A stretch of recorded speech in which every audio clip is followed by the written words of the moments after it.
ভারতের ত্রিপুরার আগরতলায় বাংলাদেশের সহকারী হাইকমিশনে হামলায় ঘটনায় তীব্র নিন্দা ও প্রতিবাদ জানিয়েছে লিবারেল ডেমোক্রেটিক পার্টি এলডিপির president doctor colonel Oli Ahmed বীর বিক্রম। তিনি বলেন, বাংলাদেশ যদি ত্রিপুরা থেকে আনারস ও কাঁঠাল কেনা বন্ধ করে তাহলে তারা না খেয়ে মারা যাবে। মঙ্গলবার এলডিপির যুগ্ম মহাসচিব সালাউদ্দিন রাজ্জাক স্বাক্ষরিত প্রতিবাদী এক বিবৃতিতে তিনি একথা বলেন। কর্নেল অলি বলেন, বাংলাদেশ সহকারী হাইকমিশন প্রাঙ্গণে ভাঙচুরের ঘটনাটি অত্যন্ত দুঃখজনক। বাংলাদেশ যদি ত্রিপুরা থেকে আনারস ও কাঁঠাল কেনা বন্ধ করে তাহলে তারা না খেয়ে মারা যাবে। বাংলাদেশ মুক্তিযুদ্ধের মাধ্যমে অর্জিত স্বাধীন দেশ, তারা অন্য দেশকে সম্মান করতে জানে। আমাদের মানুষত্ব এখনো বিলুপ্ত হয়নি।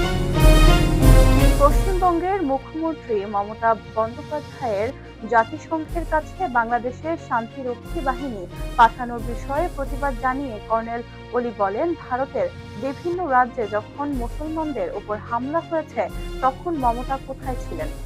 তখন কেন তিনি এর প্রতিবাদ করেননি? জাতিসংঘের কাছে বাংলাদেশ শান্তিরক্ষী বাহিনী পাঠানোর আবেদন জানানোর আগে ভারতের প্রতিটি রাজ্যে জাতিসংঘের শান্তিরক্ষী বাহিনী মোতায়েন করা উচিত বলেও মন্তব্য করেন কর্নেল অলি আহমেদ।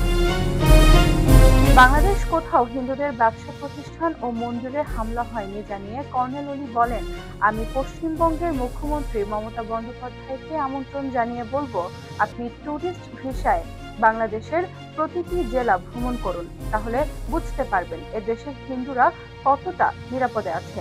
ভিন দেশে বসে বাংলাদেশ নিয়ে অপপ্রচার করতে তিনি তাকে বারণ করেন। বাংলাদেশ সব মানুষের সমান অধিকার রয়েছে জানিয়ে কর্নেল অলি বলেন, বাংলাদেশ শান্তির দেশ, এখানে সবাই নিরাপদ। যারা অপপ্রচার করে তারা বাংলাদেশের মঙ্গল চায় না। রোববার ঢাকার যুগ্ম জেলা জজ আদালতে মোহাম্মদ জুবায়ের হোসেন নামের সাতপন্থী এক ব্যক্তি দেশের শীর্ষস্থানীয় ওলামায়ে কেরাম ও হেফাজতে ইসলাম বাংলাদেশের শীর্ষ নেতারা সহ ওলামায়ে কেরামের তত্ত্বাবধানে পরিচালিত শুরাই নিজামের অধীনে চলা তাবলিগি সাথী ভাইদের বিরুদ্ধে দায়ের উদ্দেশ্য প্রণোদিত মিথ্যা মামলায় ঘটনায় হেফাজতে ইসলাম বাংলাদেশের মহাসচিব আল্লামা শায়েখ সাজিদুর রহমান তীব্র নিন্দা ও প্রতিবাদ জানিয়েছেন। একই সঙ্গে তিনি অবিলম্বে মামলা প্রত্যাহারের জন্য সংশ্লিষ্ট ব্যক্তিদের প্রতি উদ্যত আহ্বান জানিয়েছেন। সোমবার গণমাধ্যমে পাঠানো এক বিবৃতিতে তিনি এ তথ্য জানান। বিবৃতিতে শায়েখ সাজিদুর রহমান বলেন, আমিরে হেফাজত আল্লামা শাহ মুকিবুল্লাহ বাবুলগড়ি জাতীয় মসজিদ বাইতুল মোকাররমের খতিব মুফতি আব্দুল মালেক, হেফাজতের নায়েবে আমির মাওলানা আব্দুল হামিদ, নায়েবে আমির মাওলানা নুরুল ইসলাম অলিপুরি, নায়েবে আমির মাওলানা মাহফুজুল হক, নায়েবে আমির মাওলানা আব্দুল আওয়াল, সিনিয়র যুগ্ম মহাসচিব ও ঢাকা মহানগর সভাপতি মাওলানা জুনাইদ আল হাবিব, ঢাকা মহানগর মিরপুর জোনের সদস্য সচিব মাওলানা লোকমান মাঝারি, বিশিষ্ট দায়ী আলেমদিন মাওলানা শাহরিয়ার মাহমুদ, মুফতি জাফর আহমদ এবং তাবলিগের দায়িত্বশীল সাথী ভাই ইঞ্জিনিয়ার মাহফুজুল হান্নান মুন্নান নামে সাতপন্থী মোহাম্মদ জুবায়ের হোসাইন উদ্দেশ্য প্রণোদিত হয়ে গতকাল মিথ্যা মামলা করেছে। তিনি বলেন, আমরা এই ঘটনায় যার পরনায় হতবাক ও মর্মাহত হয়েছি।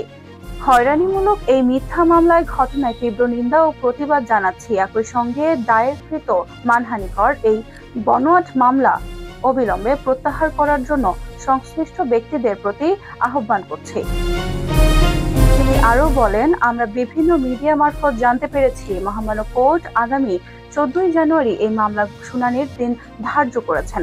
দেশকে যখন প্রকৃত আওয়ামী ফ্যাসিস্ট সরকারের দোসররা অস্থিতিশীল করার গভীর ষড়যন্ত্রে লিপ্ত হয়েছে, ঠিক সে সময়ে দেশের সর্বজনের শ্রদ্ধেয় ওলামায়ে কেরামদের দেশে বিদেশে হেয় প্রতিকর করার জন্য চরম আপত্তিকর ও বিভ্রান্তিকর তথ্য উপস্থাপন করে মিথ্যা মামলায় দায়ের করেছে সাতপন্থী মোহাম্মদ জুবায়ের হোসাইন। দেশকে অস্থিতিশীল করতে এই ব্যক্তির উদ্দেশ্য প্রণোদিত স্বার্থের ব্যাপারে আমরা বিশেষভাবে বিজ্ঞ আদালতের দৃষ্টি আকর্ষণ করছি। মহাসচিব বলেন, আজকের বৈষম্য বিরোধী ছাত্র জনতার সরকারকে আমরা স্পষ্ট বার্তা দিচ্ছি, আজ ফ্যাসিস্ট আওয়ামী লীগের পদপুষ্টর এক দল ষড়যন্ত্রকারী বিশ্ব দরবারে বাংলাদেশের ভাবমূর্তি ক্ষুণ্ণ করতে এবং বর্তমান সরকারকে ব্যর্থ ও কার্যকর প্রমাণ করার জন্য আপ্রাণ চেষ্টা চালাচ্ছে। তারা আজ নিজেদের স্বার্থ হাসিলের জন্য দেশে নৈরাজ্যকর পরিস্থিতি ও পরিবেশ সৃষ্টির পায়তারা করছে।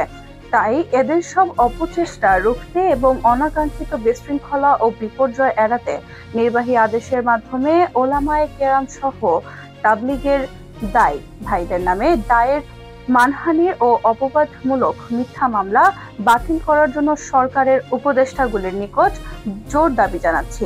তিনি আরো বলেন, এই ষড়যন্ত্রকারীদের দেশ জাতি ও আলেম ওলামা বিরোধী সব চক্রান্ত এখনই বন্ধ করতে হবে। সরকার যদি এক্ষেত্রে ব্যর্থতার পরিচয় দেয় তাহলে দেশের সাধারণ ছাত্র সমাজ, ইসলাম প্রিয় তৌহিদ জনতা এবং দেশপ্রেমিক আপামর জনগণ এর প্রতিবাদে মাঠে নামতে বাধ্য হবে।